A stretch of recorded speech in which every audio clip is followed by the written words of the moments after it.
If you've ever looked into carbon reporting or sustainability reporting, you have probably come across three terms over and over again: Scope 1, Scope 2, and Scope 3 emissions. But what do they actually mean? And more importantly, why do they matter for your business? In this video, I have with me Nitin, who will explain all three scopes in simple terms using practical examples. So, let's get started.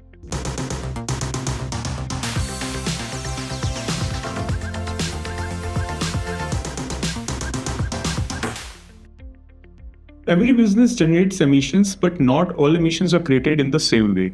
Some emissions come directly from assets your company owns or controls. Others come from the electricity you purchase. And many happen across your supply chain, transportation network, and even when customers use your products. To make carbon accounting consistent across businesses worldwide, the Greenhouse Gas Protocol groups these emissions into three categories: Scope 1, Scope 2, and Scope 3. Once you understand these three categories, understanding your company's carbon footprint becomes much simpler. Scope 1 emissions are your company's direct emissions. These come from sources that your organization owns or directly controls.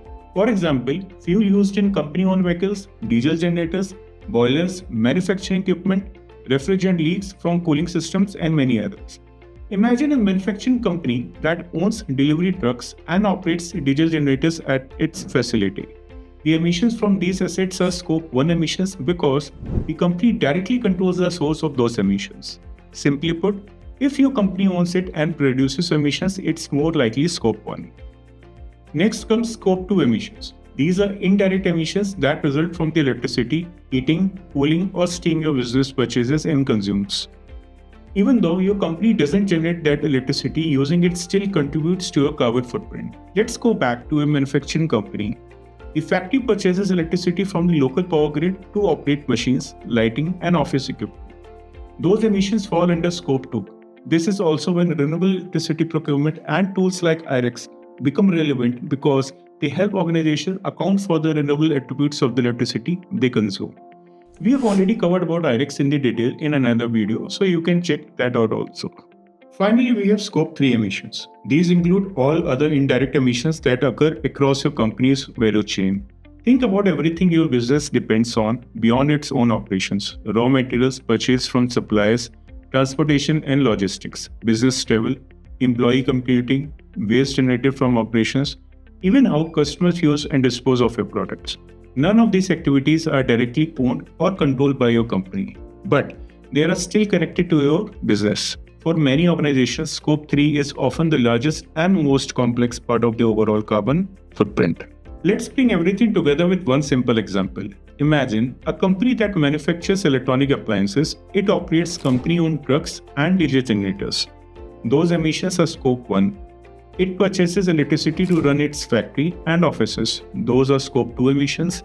The company also buys raw material from suppliers, transports finished products to customers, sends employees on business trips, and manages waste generated during production. All of these fall under Scope 3.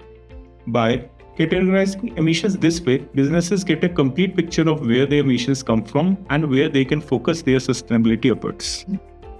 But why does it matter? Understanding Scope 1, Scope 2, and Scope 3 emissions is the first step towards effective carbon management. It helps organizations measure their carbon footprint, identify opportunities to reduce emissions, support sustainability reporting, and build a long-term decarbonization strategy. And as sustainability expectations continue to grow, having this understanding is becoming increasingly important for businesses of all sizes. Now that you understand Scope 1, Scope 2, and Scope 3 emissions, the next step is turning that understanding into action. That's exactly what Sustainiam's emission calculator, ECal, is built for. It helps organizations like yourself measure, manage, and analyze emissions across all three scopes. It integrates with your existing ERP and operational systems to automate Scope 1, Scope 2, and Scope 3 emissions reporting. If you'd like to learn more about ECal and see how it can support your organization's carbon accounting journey, you can schedule a demo with our experts using the link in the description below. And if you found this video helpful, subscribe for more practical insights on carbon markets, renewable energy, and sustainability.